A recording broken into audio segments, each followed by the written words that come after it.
The Live Stream Code and Rating Administration has rated this online event PG. All ages admitted. Please be kind and stay on topic. 2025, what a year it was. The best way I've heard of describing 2025 is that it was like a steady stream of Mondays. 2025 was like a roller coaster of pain. It was just awful, man. 2025 was the year that I discovered the RetroPALooza gang on YouTube. I just love their live streams. Four pals just hanging out, nostalgia in the air. Classic shows to celebrate with laughter we all share. We call it a RetroPALooza. It's an hour or two of fun. We're nerding out together and we could probably use some sun. Oh, we're the Retro Pals, living in the past, broadcasting memories that forever last. RetroPALooza, where the old scenes play, laugh until the night turns into day.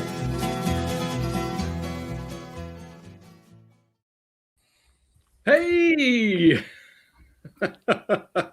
Who are you guys? How's everybody doing tonight? It's 2026. How do you think we're doing? But I'm glad to be here. Better than I deserve. That's for sure.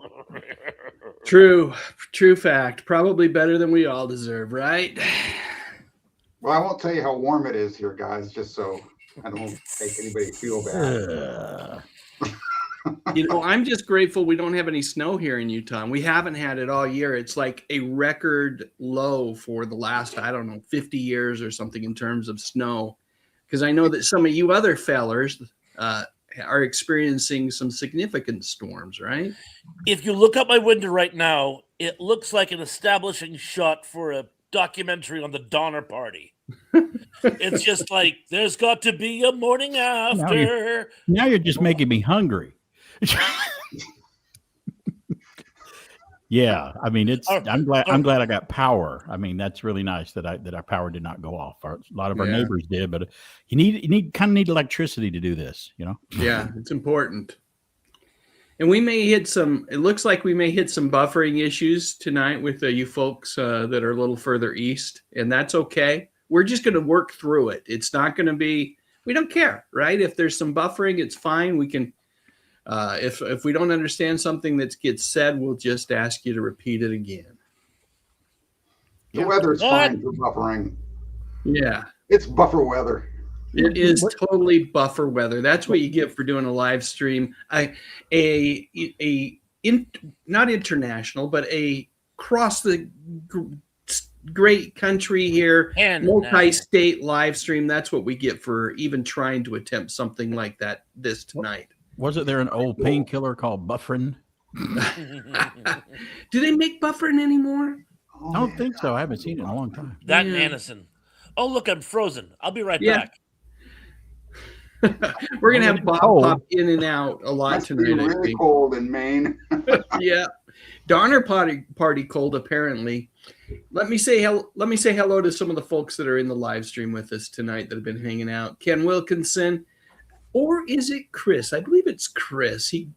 I'm not sure why his handle says Ken, but it's Chris. How you doing tonight, Chris? Channel member Angela McArdle, welcome to the live stream. Adrian James, good to have you here. Angela's gotten a few inches where she's at. Gary Carpenter's here as well. BZ Queen, channel member BZ Queen 72. BZ Queen is a relatively new channel member, and so appreciate your support, BZ Queen. Let's see. Chris says they got a foot of snow. Let's see. Who else is here? Gary got about a foot. Everybody's comparing weather. We're doing the same thing, right? Channel member Zuperplex says, good evening. Good to have you here, Zuper. Let's see, anyone else? Oh, channel member Tracy Rothmeyers. Good to have you here, Tracy. Rachel in the 208 from my next door neighbor here in Idaho. That's where Rachel lives. Tug, Eric McGill. Both Rachel and Eric are channel members as well. Thanks for being channel members, guys. Bob's trying to get back on. We'll see if looks like we got Bob back here for a second. We'll see how that goes. M Reed 855 says, "Hey guys, I took Bob's good spot. to see you all." Pat just Mr. got Led. done shoveling. 13 inches of snow, Pat. That's what Mr. Led has right now. My friend. Well, I'm sorry. Very sorry. Yeah. I really do feel guilty. I mean, we have not had a day below 65 here in the last 2 weeks. Matter of fact, the week before last, it was in the 70s. So it's that California plague thing. I don't know what to tell you, folks. I'm sorry. Let's compare gas prices. Yeah, exactly. Yeah. There you go. You got me. Sorry. For that matter. Anyway. Tracy is using her milestone message. She says, "Love you guys." And, the cool thing about milestone messages is I get to see how long they've been a supporting channel member. Tracy is over 4 years, going on 5, if we count the time where she supported me on Patreon. So thank you so much for all you do, Tracy. Your support is highly appreciated. And Diane Dugan says hello. Good to have you with us, Diane. Karen Lester's here. Dolph Quick is here. Sean Innes used his milestone message, over 12 inches of snow, and Sean is over 3 years as a supporting member. Thank you so much, Sean. Let's see. Everybody's complaining about shoveling snow, Pat, and how rough it is. Raja 1938 says it's sunny and partly cloudy in SoCal. Oh, they're hanging out with you. Brr, they say. I would have taken snow over the ice that we had any day. I mean, I can deal with snow, but ice is horrible. Yeah. When it gets slick is the problem, right? When it gets weighing down the trees. Cold. Yeah. So have you had any trees fall or anything like that? Not this time. We did last year, but not this time. Thank goodness. The northeast Georgia and a little further northeast was a lot worse than us. Yeah. In Atlanta. Well, I'm glad you guys are all safe and that you're warm in your homes and that we can hang out with all these fine people tonight and visit about 2025. We can, get a little nostalgic about the year that was. There's some good things and some bad things about 2025. We're going to stay away from a lot of the bad and just focus on TV and movies for the evening. Barry's frozen there, but you're back now. It's good to have you back. What should we start with, movies or TV shows? What do you guys want to talk about first? Either one's fine with me. Bob's going to call it for us. What are we going to do, Bob? Movies. Movies it is. And let's just go clockwise around the horn. What I'd love you to do, and Barry, thanks for sending me pictures. I got those loaded up so that we can show those on the screen. Just go ahead and let's talk about, throw them out, and we can share our perspective on the movies as well once you've shared yours. And if there's one that you particularly was disappointed by, feel free to share that as well, if you want to. You don't have to. Well, movies, there's two different ways to see them now. You go home in the theater to see them, or you can stream them at home. And the line is blurred now between Netflix, online films, and the ones in the theater, because they're all just as equal now, from what I understand. One of them I want to point out that I did see on the big screen, and I was waiting for a long time, or waiting for one to be made that was the correct way, was the Fantastic Four came out. And it had been made so many times in the past, even a one that never saw the light of a release by Roger Corman back in 1994. And then you had 3 more after that, and they just couldn't get it right. They didn't know what they were doing. But I think this latest edition, you just saw the picture that Dave put up there. I mean, they went as far as just to put them in costumes that looked like the comic book. They didn't care. They're like, hey, we want these bright blue costumes with the big 4. We want Galactus to be this big giant creature with a helmet on like he's supposed to be, instead of a cloud like he was in one of the other versions. They didn't ignore any of the comic book stuff in this, and I thought it was very well done. I think that was my biggest thumbs up for a movie. There were a couple others that I saw, but that was the biggest thumbs up of a movie I saw in 2025. And I'll throw another one out there too. Netflix's Frankenstein on Netflix was fantastic. That just received 9 Academy Award nominations from the Oscars just a few days ago, and it was on Netflix. It wasn't even in theater. I think it had a limited release, but it was a streaming release. So there's two right off the bat that I gave big thumbs up for in 2025. Yeah. Frankenstein, I haven't seen it yet, but it's Guillermo del Toro is the director, and holy cow, usually his stuff is pretty darn good. I'm a big fan of his Hellboy movies, and I'm excited to watch that one. I don't know why I haven't watched it yet. Probably because of just the sheer glut of stuff out there to watch, but definitely on my list to see as well. And I'm glad you mentioned the Fantastic Four.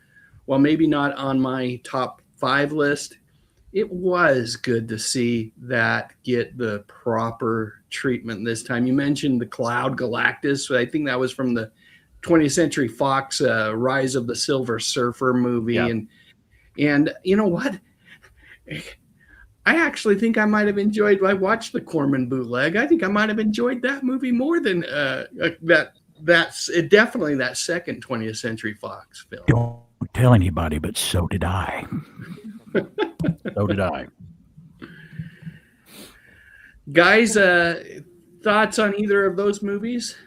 One thing I definitely wanted to say, and maybe there's like a new page turning here, is when you have any type of franchise which is based on a very, very specific canon, and when you're catering to geeks, I don't know if you've noticed this, but geeks are very, very particular about things they enjoy. You can't deviate from the source material without alienating the one group of people who are going to see the movie in the first place. I remember years ago when the Dungeons and Dragons movie first came out, I remember thinking, who is this for? Dungeons and Dragons fans are going to absolutely despise this movie, and no one else is going to go to see it in the first place.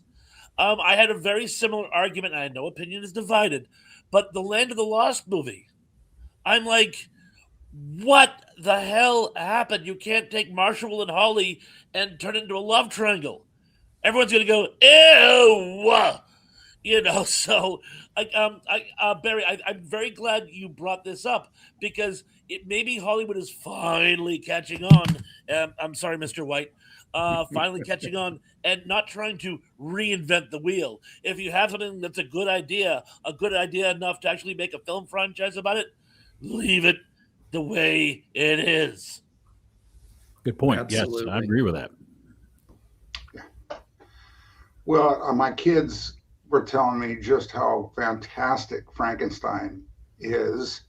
And I know that we started to watch it. And sometimes, your best laid plans, it's like, okay, we're going to watch this. We're starting to watch this rather than sidetrack. Oh, I've lost track of the film. So we got to go back to that one too. But I know you guys have much better taste than I do. What I have is this just really nasty, critical opinion of things.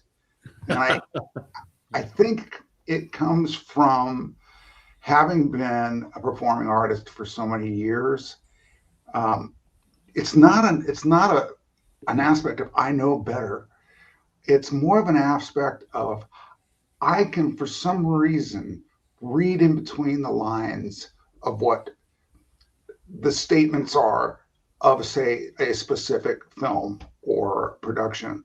And the one thing that I really, really dislike this day and age, and I think I even mentioned this on the last time we got together, is that Hollywood wants to make a statement.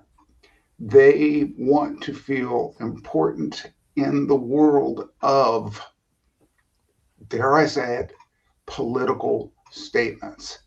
And they will take stuff and intermix these messages with movies that, for instance, I saw these kind of things in Superman, which is why I didn't like Superman.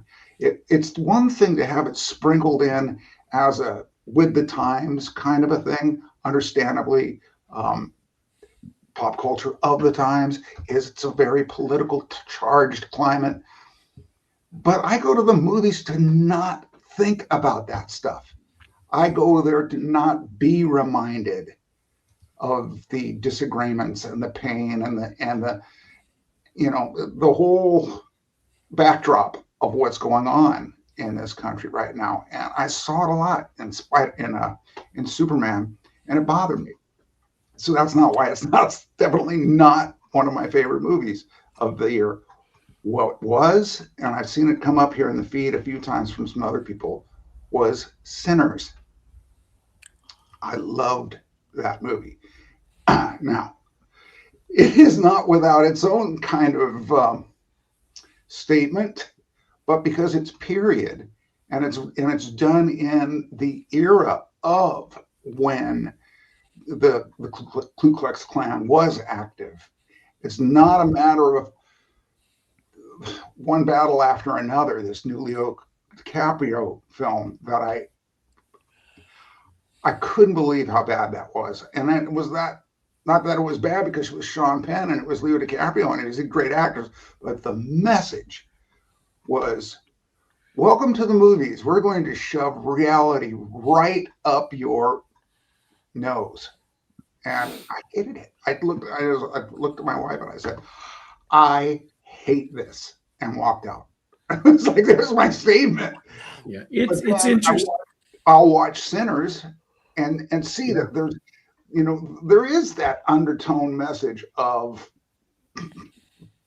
guys that are Caucasians, bad guys, as opposed to suddenly it's about music and it's got vampires and there's good acting and those innuendos, even though they're there, they're not so blatantly obvious that it just it so resonates, I don't know, with me, mainly because I'm sensitive to the art.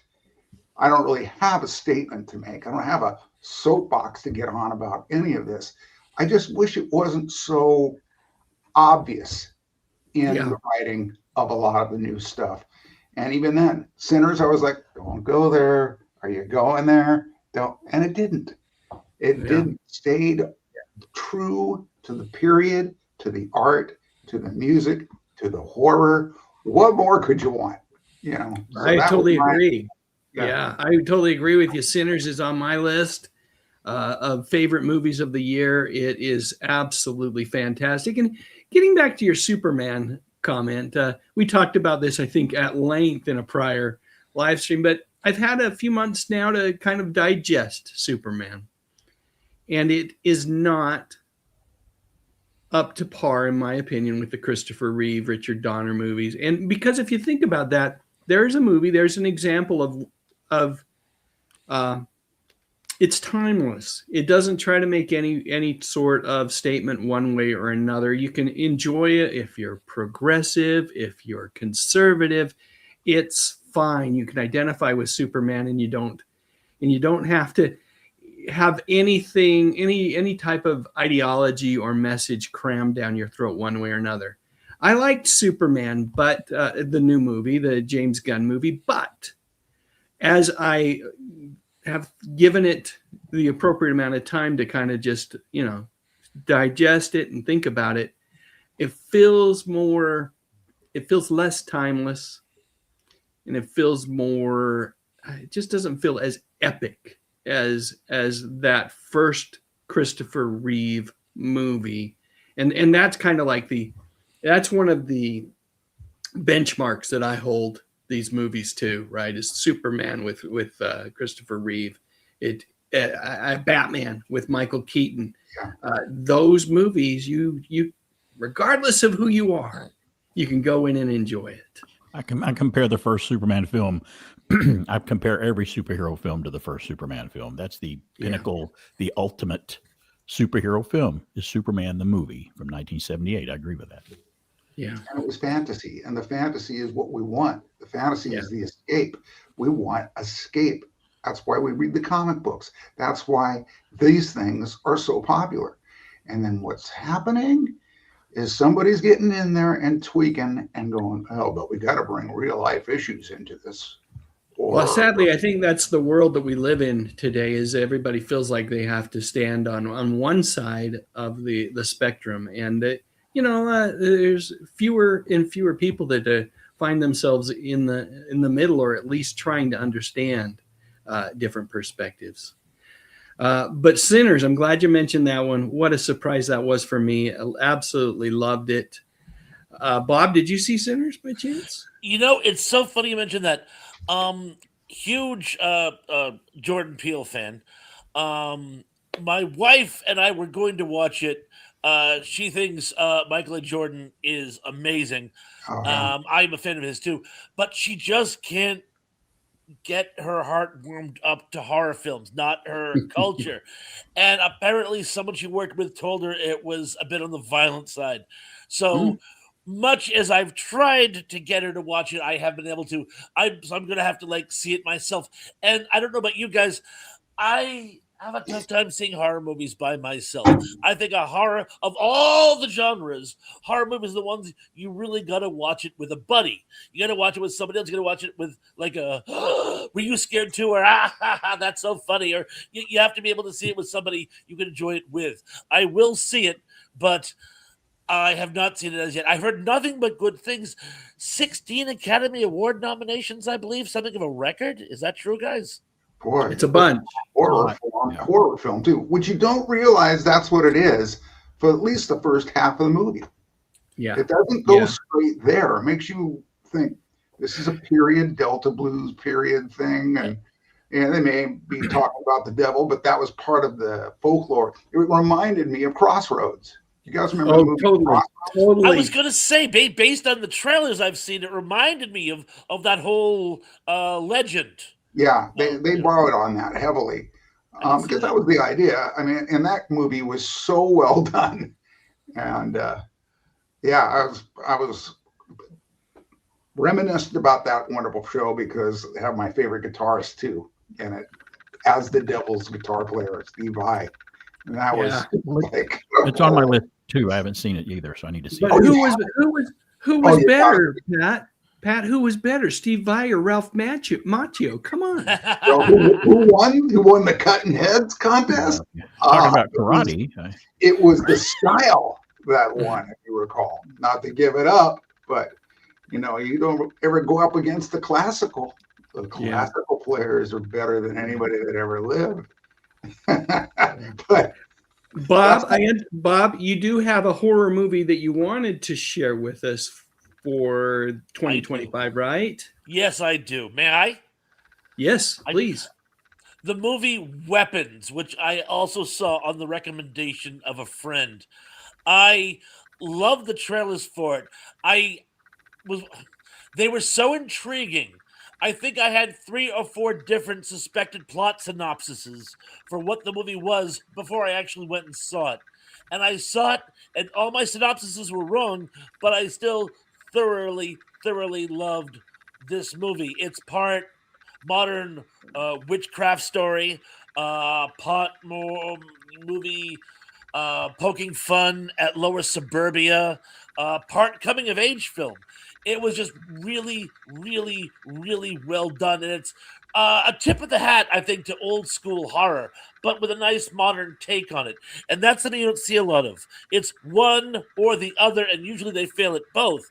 But in this, I think it had just enough classic and just enough cutting edge to be a really, truly entertaining work. I gotta totally agree with you. We were talking about it before we went on live tonight. We were talking a little bit about this movie, and I love the fact that there's humor in this movie. In particular, after the first 2 acts being pretty darn suspenseful, this third act has some humor integrated into it, and it's great. This is a movie that is completely original, and it's one of those where you watch it and you go, you know what?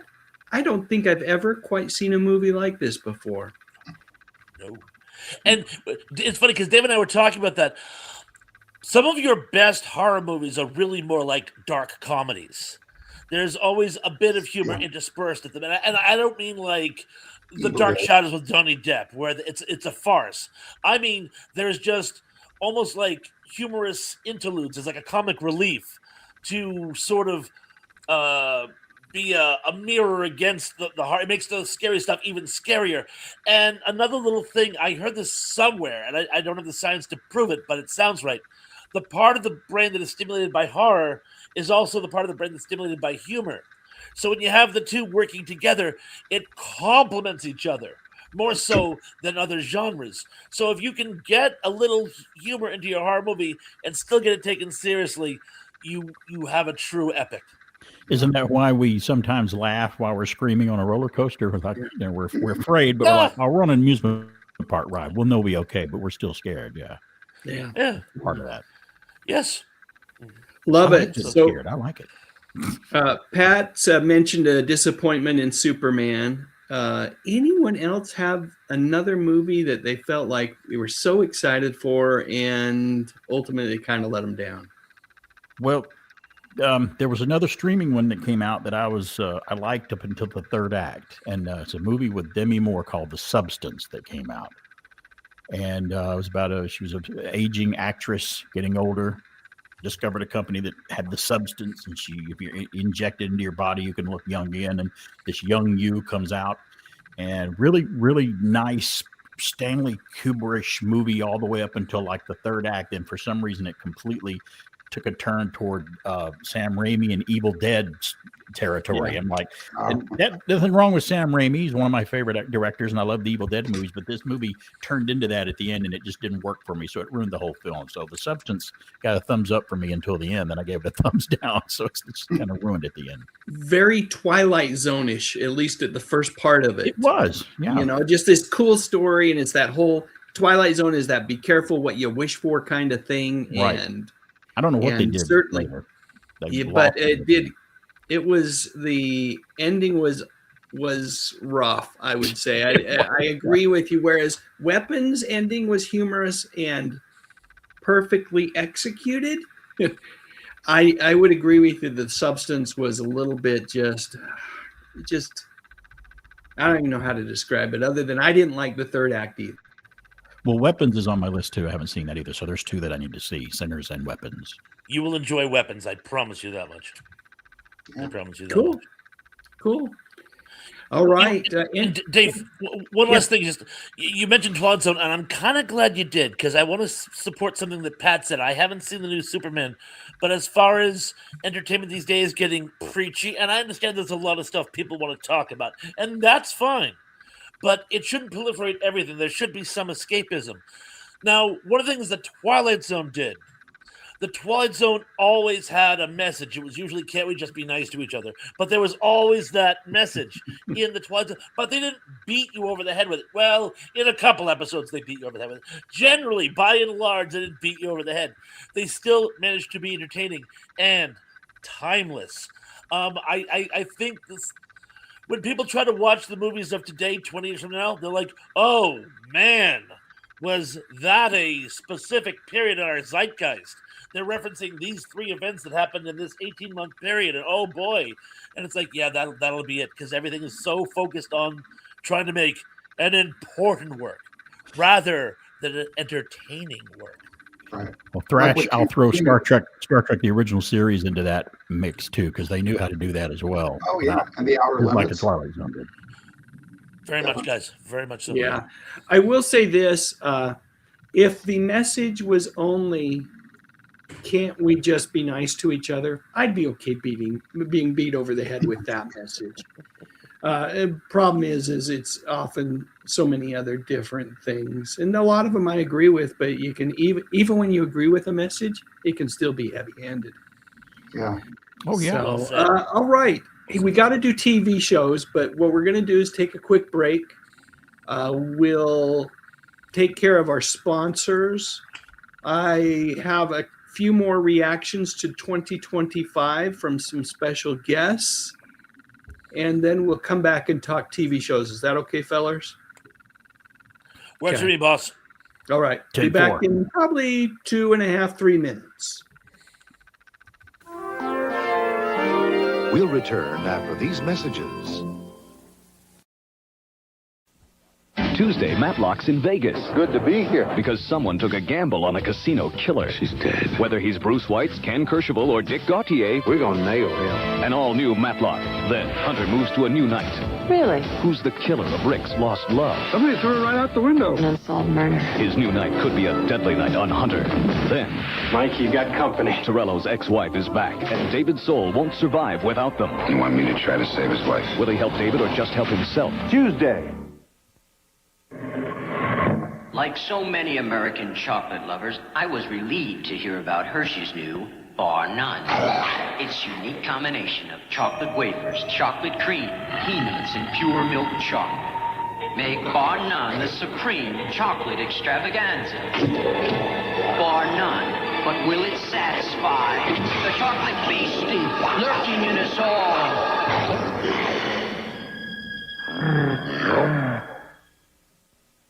Ann Gillian, a star who had it all until... I think we're looking at a cancer situation. What are my choices? A modified radical mastectomy of the right breast. Her triumph is an inspiration to all women and the men who love them. A powerful drama from the woman who lived it.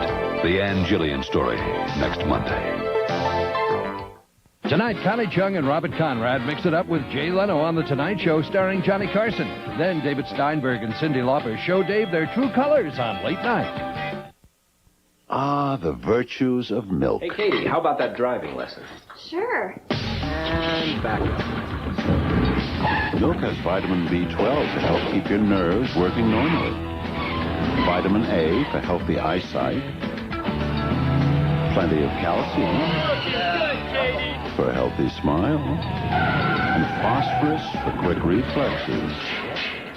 How was the lesson? It was great. Milk, Hi, Dad. it does a body good. Who says the only legs that wear support pantyhose have trouble crossing the street? Cut. She's got legs. Some really great legs feel better with a little support. She knows how to use them. She's got legs. Leg supports great legs in 3 very flattering ways. She's got legs.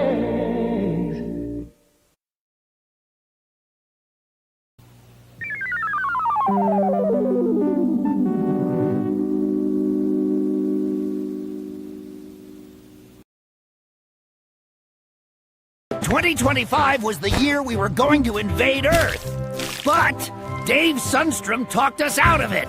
2025 was the year I recruited a new Robin. Going with the real thing this time. Wait, last year was 2025? 2025 was supposed to be the year that groceries became more affordable. What happened to that? Yeah, what happened to that?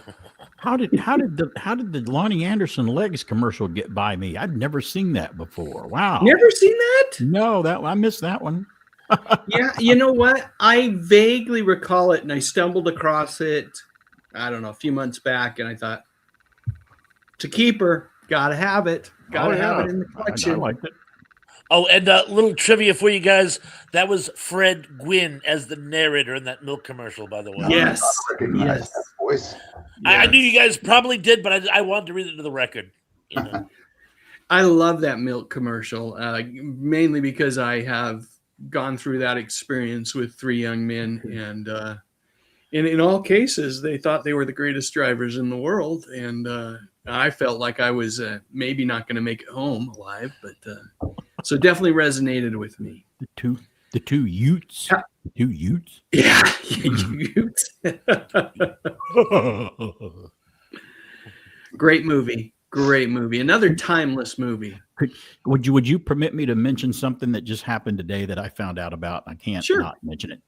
My absolute favorite comic book artist of all time passed away today. His name was Sal Buscema from Marvel Comics. Oh, yeah.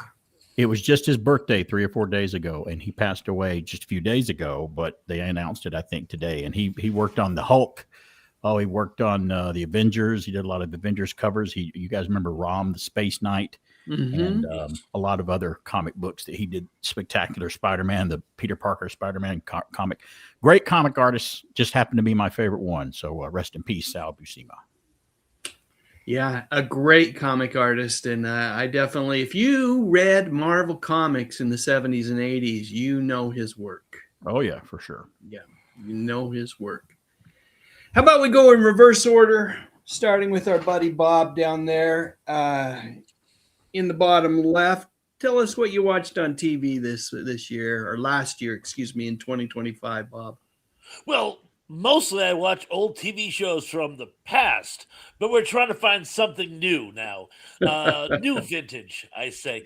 And I kind of have fallen in love with a not completely, but pretty darn new-ish TV show called Fallout. Which and normally guys, normally I avoid entertainment based on video games, but I made an exception here and I'm glad I did. It, of course, admittedly they've borrowed from two of my favorite sci-fi genreettes, Harlan Ellison's The Boy and His Dog and Brian Wilson Aldiss's Hot House, about an ecosystem gone bubble bonkers. And I stumbled upon it almost by accident. Now, as you know, again, getting back to post-apocalyptic fiction, I was a huge fan of The Last of Us. I know that too is based on a video game. I'm making a lot of one-time exceptions now, are I not? Loved the first season of Last of Us. Stopped watching the second season of Last of Us in episode 2. I won't go into why because it's a spoiler, but I'm just like, and I'm out. And I needed something to fill the void. And I stumbled upon Fallout. So unfortunately, I haven't seen the first season. I started watching season 2, more like a lark than anything else. And I'm like, I've got, and I'm like backtracking. I'm doing what I did with Lost, where I'm digging back to the beginning and watching through. But I've just fallen in love with it. I love the duality of the civilizations, with the whole Hobbesian realm of nature on the top and Hobbesian state below. I love, you got the Eloi and the Morlocks, if you prefer. You have the Down Unders and the Solos, however you want to look at it. It's just world building, Thrash Pondo style, and I can't wait for more. Yeah, it's great. And for me, the mark of a great TV show is you just love the characters, right? And I've grown really attached to all of the characters, but in particular, the feller here on the left, played by Walt Scoggins. He's called the Ghoul. He's only partially alive, but you get to learn his story through a series of flashbacks, and he is a good guy who's been put in a horrible situation and ends up at first you think he's kind of a bad guy. I don't want to give too much away, but he is someone you really grow to love on the show, and I have really gotten into it as well. Didn't think I was going to watch it because of the rule you have there, or the rule you keep breaking about video game adaptations. I'm not big into those, but it is good. And if you have Amazon Prime, if you're paying for that free shipping, you might as well watch Fallout because it's darn worth it. And I have to put this out. Tug has been telling me for ages to watch it, so special pat on the back to our buddy Tug. Thanks, Eric. Pat or BK, have you seen Fallout yet? I have not. No, that's another show I haven't seen.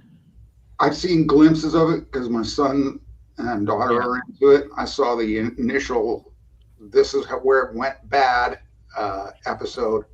But like I said, I'm a fan of that actor from so many other things. Yeah, The Righteous Gemstones. To me, that was my favorite TV show of 25. I just gave it away. That was the final season. But yeah, he's a mega talent. Yeah. So talk to us a little bit more about The Righteous Gemstones, Pat. Let's go there. Are you sure you want to go? Yeah. Let's go there. Is it there that you want to go? It is indeed. Give me your money. I mean, that was it. But it was. Look, it resonated with me because it was one of the funniest shows I've ever seen. These guys were, but it was just the perfect cast. John Goodman, of course.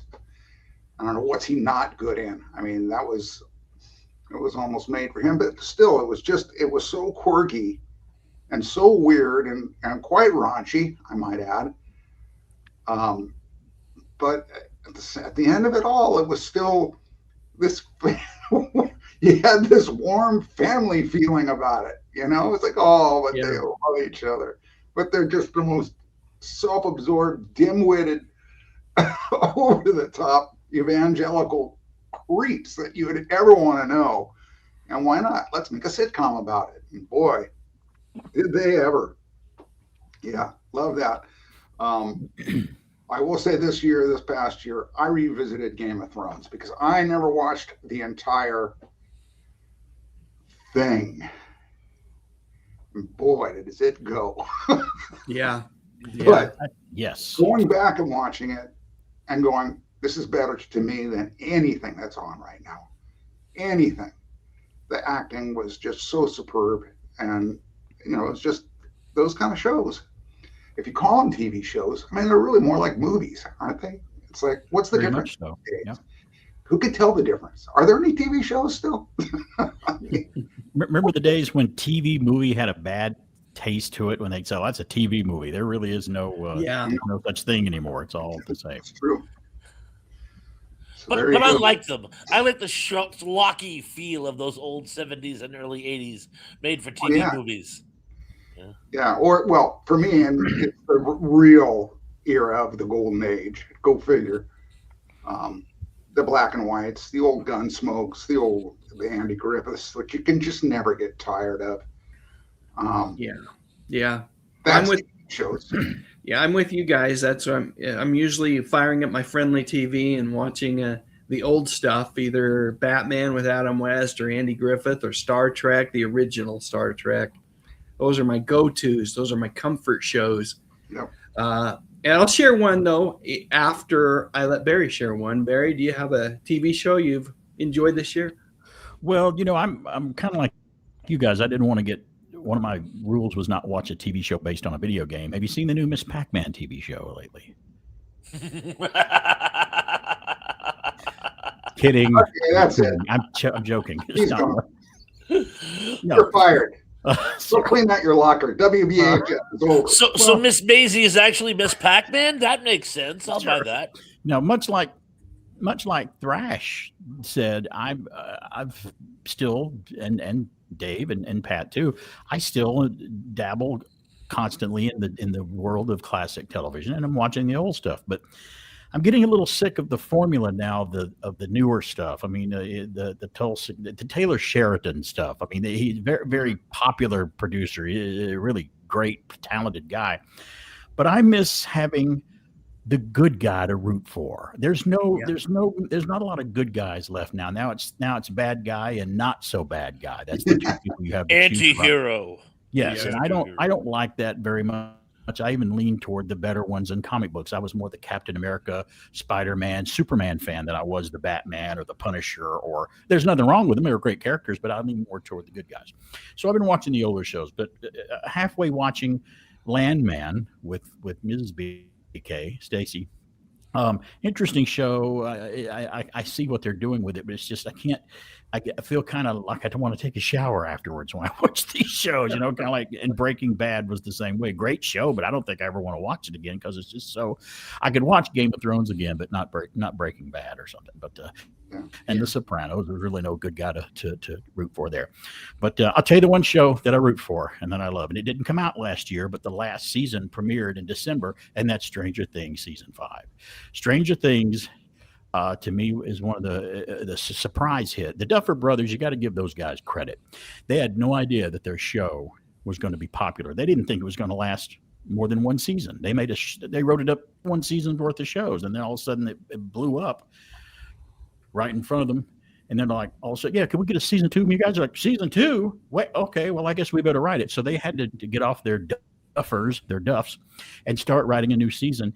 And they took us all the way up to season 5. We started watching it, I think in December, and watched the last episode. I think we finished up a couple of days ago, and it was a great finale. A wonderful show set in a great era. Watch those kids grow up. I'm getting old, guys. I don't know about you guys, but I'm getting old watching the Harry Potter actors grow up in front of my face. The Stranger Things cast, all of a sudden, their voices going from this to this. It makes me feel old when I see that. But it was a great show. Video games, they were playing Dungeons and Dragons. I mean, I was a little older than them watching the show, but I still remember that era of all of that. They're just a little younger than me in the show. So yeah, I was going to say they would have been they're in middle school when I was in early high school. Same thing. I think it was a few years. Right. But we still knew that crowd. We knew those kids, and we knew that period. I mean, they really, really nailed the 80s. They sand it down a little bit. It's through a nostalgia filter, like It's a Wonderful Life does. Where, how should I put this? It's like when I watch Repo Man. It's like, there's a lot more filthy humor that would have been just commonplace among boys like that. It's like the 80s if the boys knew to watch their mouths. You know what I'm saying? And there was enough cutting edge in it though to make it new and refreshing though the way they wrote it with the monster that they fought, the radio station that they ran, and there was a little added bonus. I could watch the show and pick out locations where they filmed in Georgia that I drive around every day, so that was kind of fun seeing that too. So I have to give thumbs up to Stranger Things. That's the one of my favorite. The last season of it, starting in 2025. I thought they did a great job of ending it, and it's hard right after being asked to create season after season, and you have to just expand this story and then create a fitting finale. I thought they did a great job. And I will tell you that I did wipe a little tear away when they were putting their binders away for the last time. And they were just kind of wrapping up the show. They were all way too old. And, they're not teens anymore. And you could see that. But it was still an amazing 5 seasons. And someone mentioned earlier, Pat, I think it was you, they don't make TV series anymore. They're all movies. And those episodes in season 5, some of them were an hour and a half long. They were movies, one after another. And I understand your tear you had to wipe away, because think about it. A lot of friends you had in school or childhood friends, there was a time, unless you remain friends with them today. How many of us did that? Not a lot of us get to do that. But no, there was a time where you saw your friends for the last time and you never saw them again, but you didn't know it was the last time you were going to see them. Right. So that's what I thought of when I saw that. Good point. Good point. I'm going to see you guys again, aren't I? I'm still torn to whether ask Pat, what is in the curtain? What is behind the curtain back there, Pat? Pay no attention to what's behind the curtain. Back there? That's where I keep the dead bodies. I knew it. You know what? You really want to know what's there? No.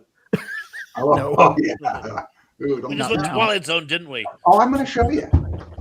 Oh, no. I'll show you. Oh, no. He's going to be shocked now. Live television. Windows. Windows. Tiptoe. Beautiful, ugly window. The window by the garden. Still working on my house, Windows. Guys. Windows are awesome, man. Those look like some good triple paned, weather resistant windows, Pat. Windows. They're ready to go in. I can't find anybody to put them in. But they're the windows to your soul. Yeah, so you need to install a new Windows program. Yeah. Oh, it'll just be one thing after another. What next? It's okay. All right. I'm going to go completely different on my TV show with you guys. I could have talked about Matlock, which, season 2 hasn't been as good as season 1, so we won't go there. I would have maybe have said Daredevil, Born Again, but it was kind of a disappointment, even though Punisher was back. I'm going to go with a show that I watched with my wife. We're kind of getting into the K-dramas. And there is a show called Crash Landing on You, where a girl from South Korea accidentally paraglides into North Korea, and then sparks fly. And it is over the course of 16 hour-and-a-half episodes.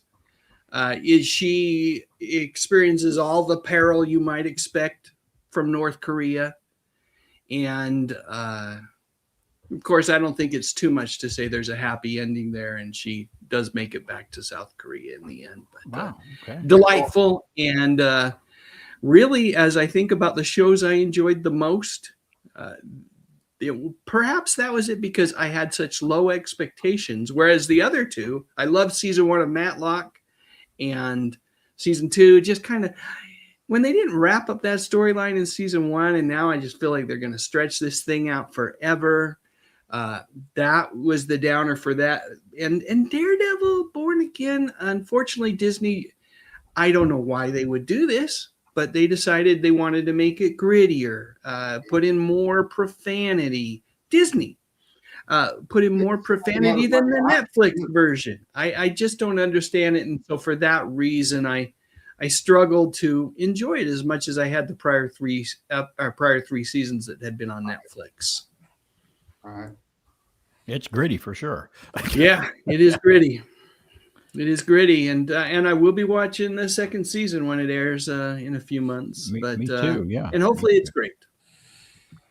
It seemed too drama heavy for me. Yeah. Like, come on, man. Go kick some butt. Isn't that what you do?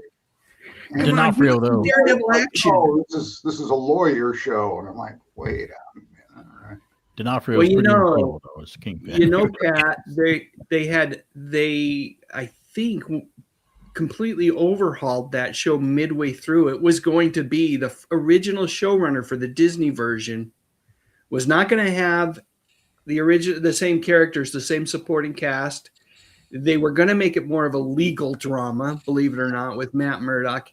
And about, I don't know, 10 episodes in or more, they halfway through filming it, whoever, the powers that be at Disney said, this is wrong. This is bad. Stop. They got a new showrunner, and they went back. And we did see some of that stuff in what ended up being Daredevil Born Again, but they completely overhauled it. And that's good. I'm glad it didn't go down the route that they were thinking about taking it.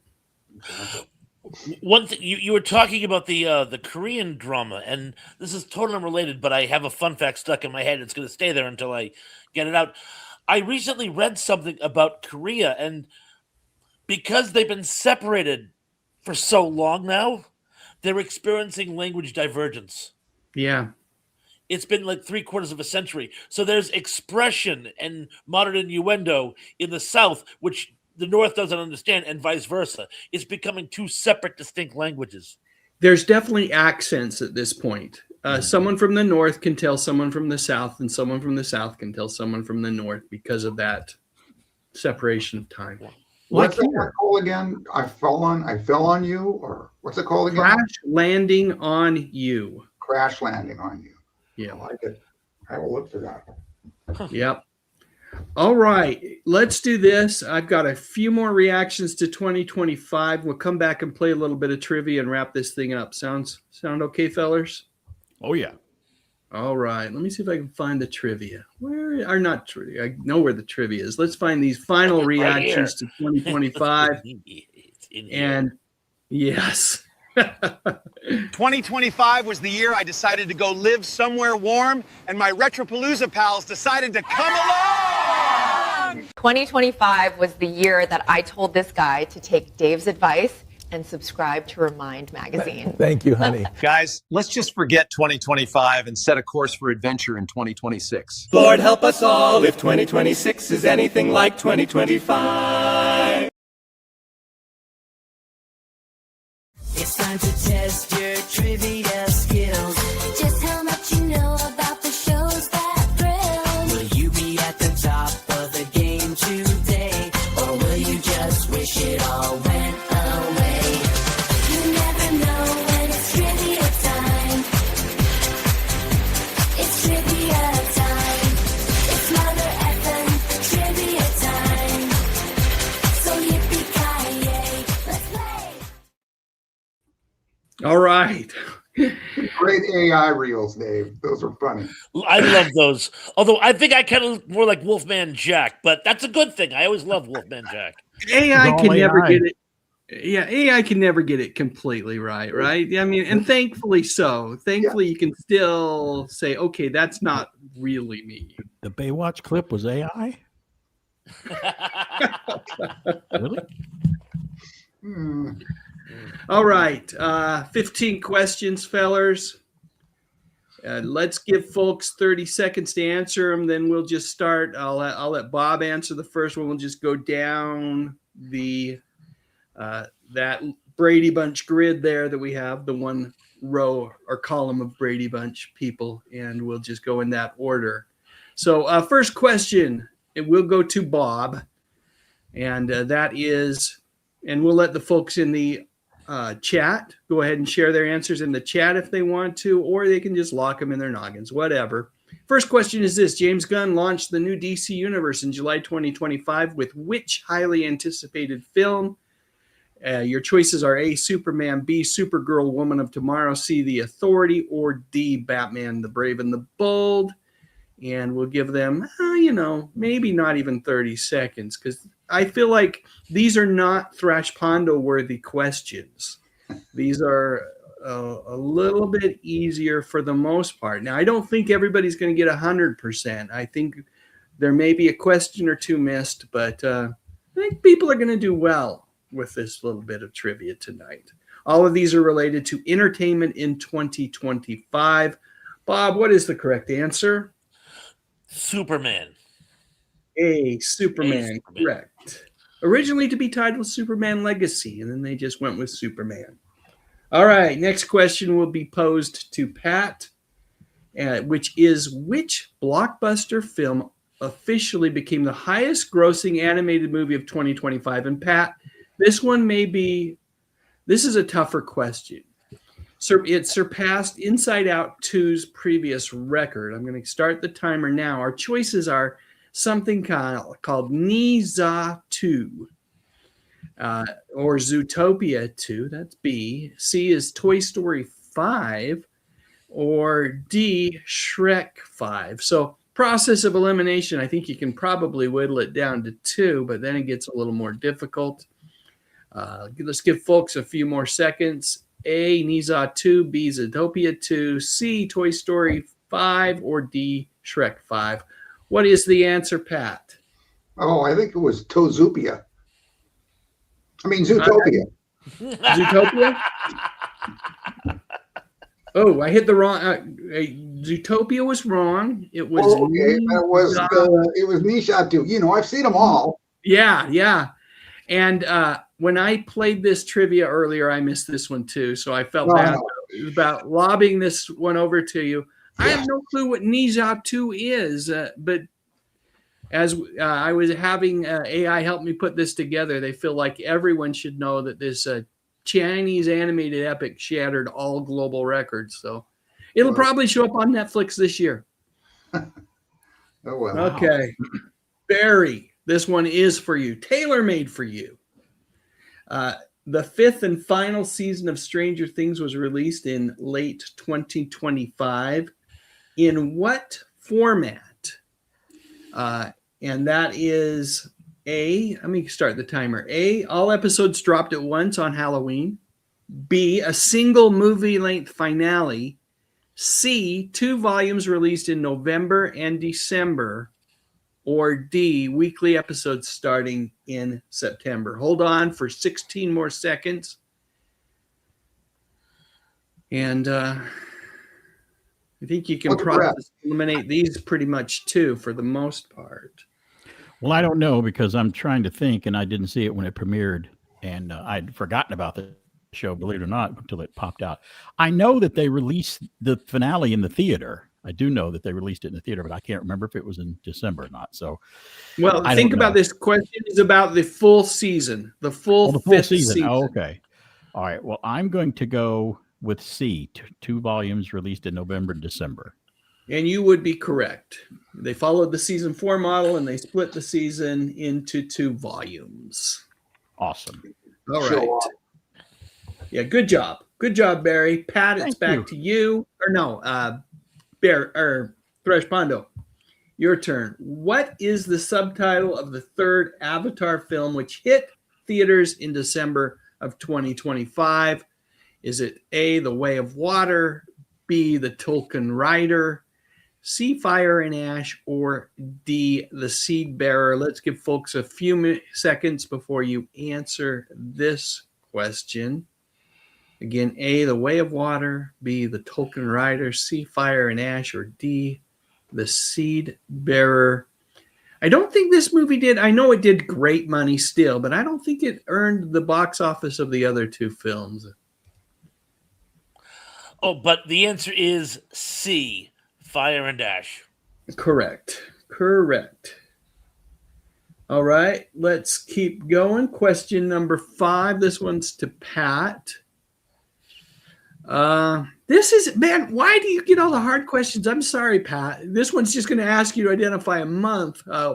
Pedro Pascal returned as Joel in season 2 of The Last of Us, which premiered in which month? I missed this one as well, so that's I'll start the timer. Your choices are A, April, B, August, C, January, or D, October. Give it your best shot in 18 seconds here. But don't jump through that window, Pat. I'm not doing this purposely. That I'm not giving you the hard ones on purpose, Pat. It's okay. It's the story of my life. It's 2025 in a nutshell right here. What do you think, Pat? I'm going to say C for January. Not quite. Too early in the year. The correct answer is April. I was going to say August. But yeah, one of those A ones. I answered August when I did it, but none of it's a tougher question. Let's go on to question number 6, folks. I'm going to ask for your scores at the end because we're just going to zip through these questions. So, Barry, a Marvel question. So again, I'm not doing this on purpose, but this one does feel like it's right in your wheelhouse again. Which Marvel Studios blockbuster released in July of 2025 starred Pedro Pascal and Vanessa Kirby in a retro-futuristic 1960s setting? Your choices are A, Captain America Brave New World, B, Thunderbolts, C, Blade, or D, Fantastic Four First Steps. So give folks another 15 seconds or so. And then, like I said, I feel like these questions are really just up your alley tonight. I feel kind of guilty answering this one, to be honest. Yeah. Should we give it to Pat? We should give this one to Pat. Give it to Pat. Yeah. Yes, please. Don't. Go, let's all participate. I'm gonna go 3, 2, 1, and let's all say the answer together. There you 3, go. 2, 1. Fantastic. D-A. I said D. Yeah. First step. All right. Let's keep moving, and we'll go back up to Bob. After a long hiatus, now this one could be tougher. I got this one right because I really have enjoyed Severance. After a long hiatus, Severance finally returned for its second season on Apple TV Plus in January of 2025. Which company do the characters work for? Your choices are A, Engine, B, Massive Dynamic, C, Lumen Industries, or D, Cyberdyne Systems. Again, we'll give folks about 20 seconds or so to think through these choices or Google it quickly or whatever you guys do when you're answering these questions. I don't watch that show, but I can eliminate 2 right off the bat. Yeah. That's, with these questions, you can kind of process of, just elimination, get rid of a couple of them. Bob, this one's going to be, have you watched any Severance? No, but I'm going to make an educated guess based on my education. I'm going to say C, Lumen Industries. You would be correct. Mysterious biotech corporation that severs employees' memories. Interesting show. If you get Apple TV, if you do what I do, which is you subscribe to Apple TV once every 3 or 4 months and then just binge watch Shrinking and Ted Lasso and whatever else is there. This one is definitely a thinker. It's a great show, and some of the episodes directed by Ben Stiller, but it's not much of a comedy. Not much of a comedy at all. Okay. Question number 8. Pat, I got one for you, man.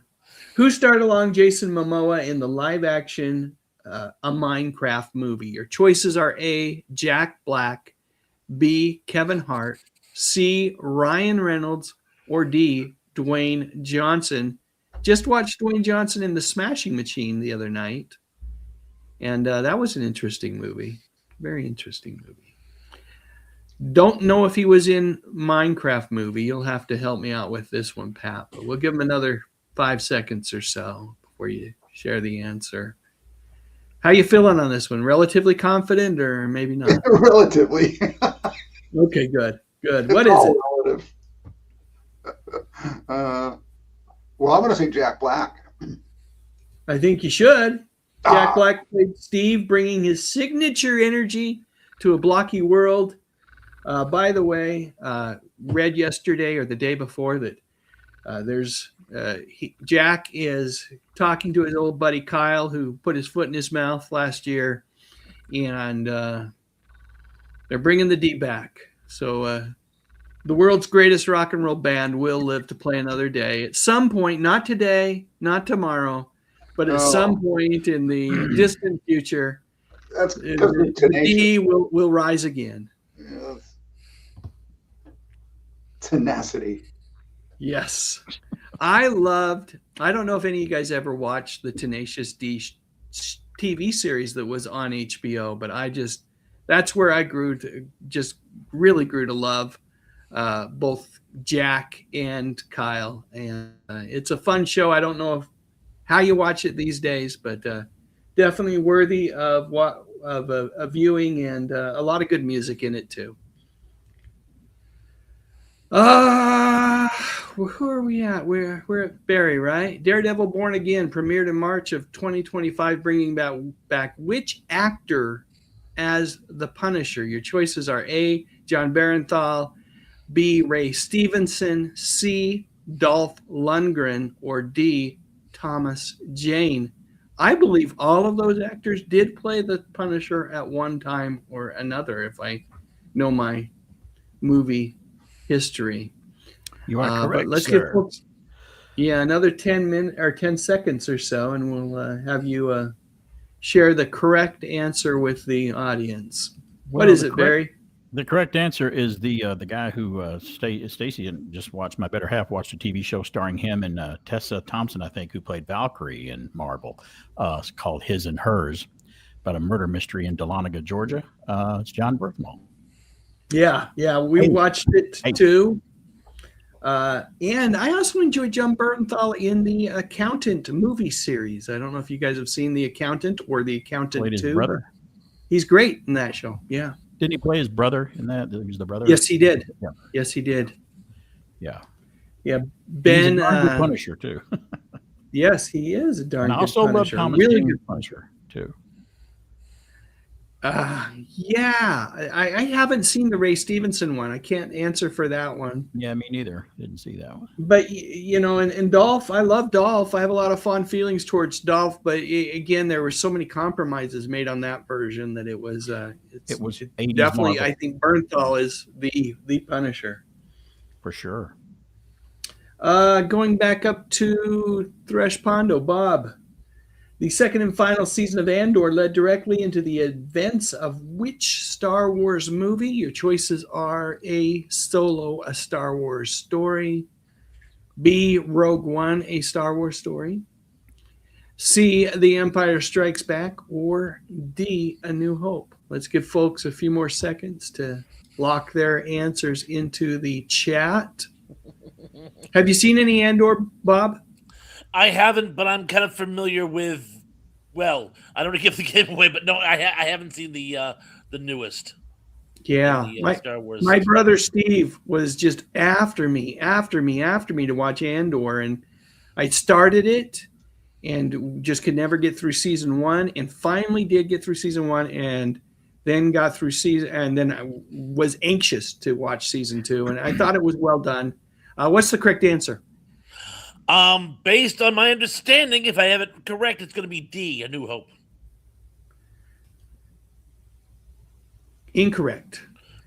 Shaw. The second and final season of Andor leads into Rogue One, which leads into A New Hope.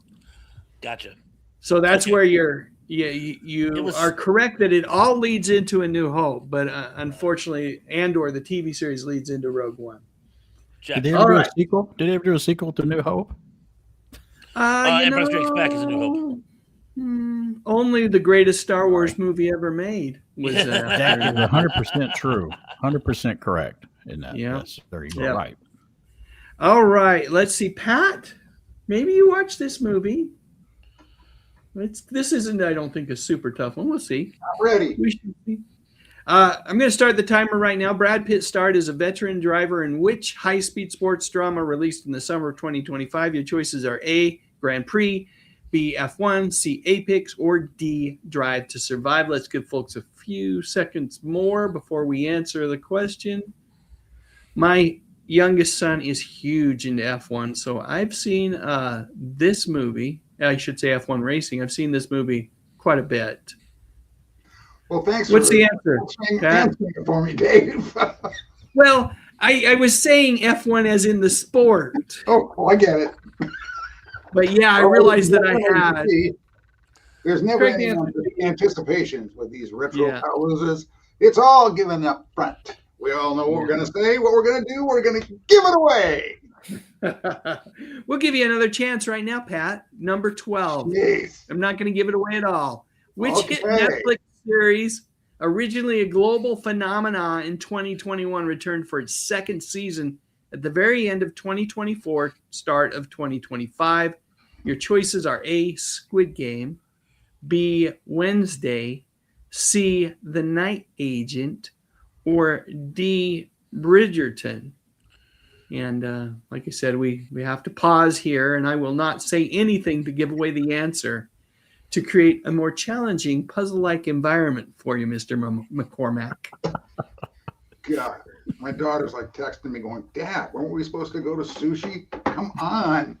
We're hurrying. Tell her we're hurrying. You just gave away the answer. What's the answer? Squid Game. Absolutely. All right. 3 more questions. Barry, we got to be fast. Starting the timer now. Jurassic World Rebirth hit theaters in July 2025. Which actress starred as the lead in this new installment? Your choices are Scarlett Johansson, Margot Robbie, C, Emma Stone, or D, Jennifer Lawrence. I certainly like every one of them. That's for sure. I do too. Me too. They're good actors. Are better than others. But yeah.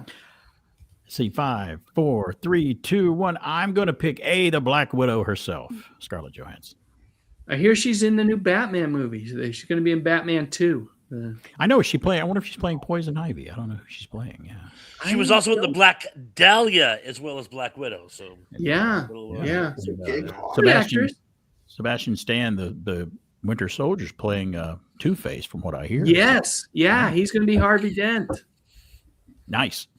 Okay. Up to Bob. Which animated sequel saw officers Judy Hopps and Nick Wilde solving a new mystery in late 2025? Your choices are A, Encanto, B, Moana, C, Frozen 3, or D, Zootopia 2. Those are your choices. Let's go ahead and, Pat's got sushi waiting, so let's go ahead and answer the question. D, Zootopia 2. Correct. Pat, you get to bring it home for us. Final question. I don't know. I thought you meant the sushi. I was going to bring it home for you. I can deliver out to Utah. And season 2 of Peacemaker was unique because it was the first TV project fully integrated into which new continuity? Is it A, the Arrowverse, B, James Gunn's DCU, C, the Snyderverse, or D, just we were speaking of it a minute ago, the Reeves Batman universe? Oh, man, I think it's the Arrowverse, if I'm wrong. Okay, let's go with the Arrowverse. He's wrong. I'm wrong. Am I wrong? It's the Guruverse. It's the Gooberverse. Oh. It's interesting because season 1 of Peacemaker was firmly planted in the Snyderverse. It had Justice League, and it had Momoa and that feller, the they-them feller that played the Flash. Drawing a blank on his name at the moment. Yeah. But when season 2 rolled around, they retconned the scene with those characters in it and made it so it was Fillion playing Green Lantern and Hawkgirl. And it was kind of fun. And that way they were able to work it into James Gunn's DCU. So 15 questions we got, I'd say we got 12 right. We're going to go with 12 right. Folks, we're going to quickly go through and you can tell me your scores. Let me quickly take that off the screen. Let's see. There we go. But we are going to be quick with that because I want these guys to tell you about what they're up to. And we'll start with Pat in case you want to take off. If you really do have a daughter waiting for sushi, I know how that can be. I love sushi. And I do not like to wait. I mean, it's raw. It will keep. It will keep. Well, is it sushi? Is it sushi that's being brought in, or are you going out? You got to know it's 70 degrees here, so we can't. Would keep here. We can't just leave it out on the deck or anything. Mastodon would keep here. I'm not getting any scores from anyone, so maybe I don't know if I'm having an issue with the chat. But folks, my sincere apologies. I'm not going to share scores tonight. But feel free to go ahead and put your score in the chat if you want to at some point. But instead, what I'm going to do is I am going to start with Pat. Pat, tell us a little bit what you've been up to. You can take as long or as short as you want in terms of, I know that you're a lot of what you've been up to is outside of the realm of YouTube and that kind of stuff these days. But the floor is yours for 30 seconds to a minute if you want to talk about all the wonderful things that you do. Well, what I have been doing in the last few months here is really getting concentrated back into my music. Some of you may or may not know, I played the guitar a little bit and kind of took it to a pretty fun level. And I've come to realize that really is still a calling of mine and that a lot of people are actually asking for it. So I'm going to bring that in. I might even bring it back in on the YouTube channel because it was part of the golden age of TV. The old ears can't take the electric stuff anymore, so it's definitely all acoustic, but it's challenging me and making me happy. I'm also looking at retooling some of the work that I did with the retro TV trivia shows that I did hundreds of. We're just going to start playing around a bit with this fun little AI world that Dave just gave us a couple of neat little demonstrations of what can be done. And I think I'm going to start contributing there. I'm going to get the package and learn about it. And so I'm not going away. I'm staying. I'm going to try to make something happen. Love it. Along the lines of what we do. So there you go. Well, you do good stuff, Pat, and I know you have a lot going on, and I am so thrilled to hear that you're incorporating music back into your channel because you are truly a talent, and you don't just dabble. You are one of the greats, and really, it's an honor for us to have you here hang out with us on the channel. Honor, guys, always mine. I appreciate you all so much.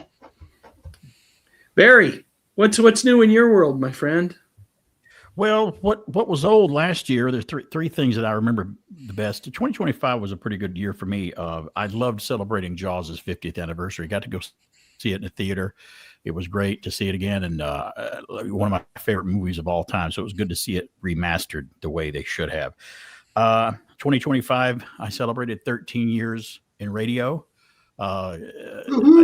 And I also celebrated 12 years of marriage to that photo that you just had up right there to my lovely bride, Stacy. 13. 13's not an unlucky number for me in 2025 to be married to her. I loved it. So we're looking for many, many more. So it was a good year for me. Not getting into all the bad stuff in the news. I don't like to do that, and we weren't doing that tonight anyway.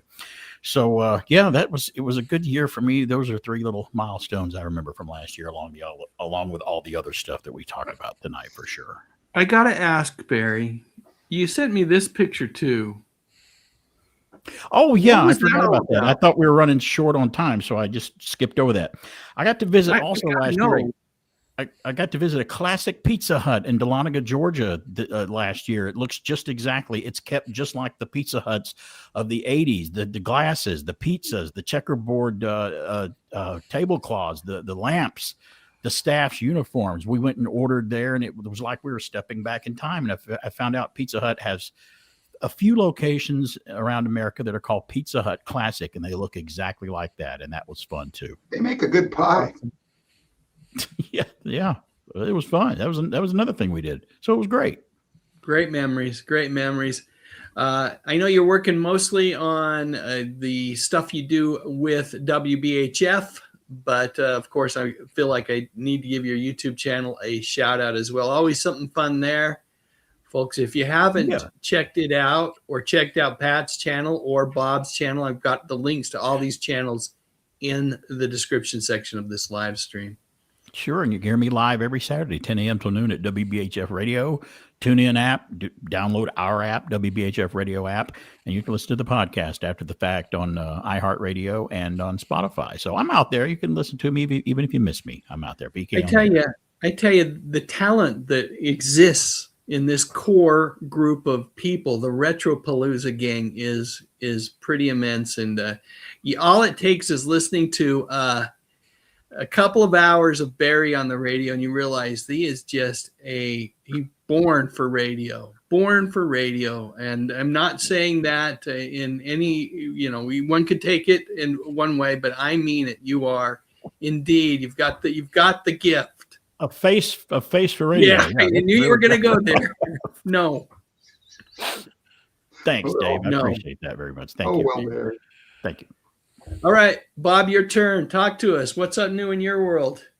Well, as you know, I started the new job this year, and while I found it very rewarding, it's kind of been an adjustment this year. So that's been my biggest adjustment, and as a result of which, haven't had a lot of content. But I am amending that. I have a new project coming out, and it's going to be on I want to surprise you, but think Twilight Zone. Think Twilight Zone. It's a Twilight Zone angle that will be new to a lot of people. And I'm working on that vehemently, and I promise I will have it out within the next year. Here's the thing.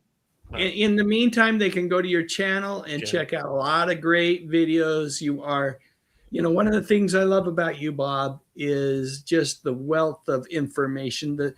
It's not just the breadth, it's the depth of knowledge that you have about all things geeky that I love. So thanks for being there for me, buddy. And I do still have my Sunday night shows every Sunday night, sometimes with Sister Sarah and our buddy Denny Staten, but sometimes solo. But you will always have that on Sunday. Awesome. Good stuff. And I love that you are connecting with Sarah, who's a ton of fun. Her Thursday night live streams are chaotic, to say the least. But when she gets together with you and Danny, those are some really great live streams. She does a good job of helping you kind of orchestrate all of that. And it's fun to see Danny in action too. It's always good to heckle him about looking for Bigfoot, right? Everything really. He's just so great. He loads himself to it. Super. Yeah. Well, great, fellers. Again, thank you so much for hanging out with us tonight, with me tonight. And I should say thank you to our chat, all the folks in the chat who have, I can't wait to go back and read it after the fact. Certainly didn't get a chance to read it while we were talking. So I did miss, did I miss a milestone chat? What did I miss? I did. I missed one milestone chat from John Collins, member for 51 months. He says, I appreciate you all so much. And Dave, thank you for bringing us all together around the nostalgia, remembering better times, better than nowadays. Indeed. I couldn't agree with you more. And,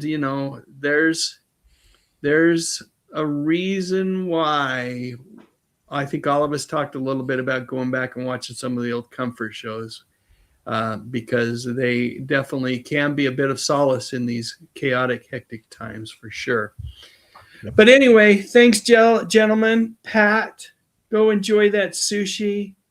Bob, BK, if you want to stick around for a minute after I get done playing the credits, we'll debrief for just a second. I get a bolt too, but I'll talk to you guys later.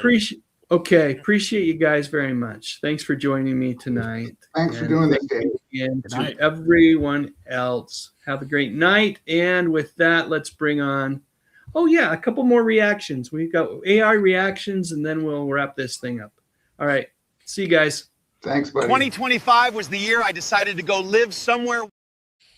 I guess I don't have any more. That one seems really familiar. It's either Wolfman Jack or Bob. We'll just bring Fred Rogers on. All right. Talk to you guys later. See ya. You are special. You are special.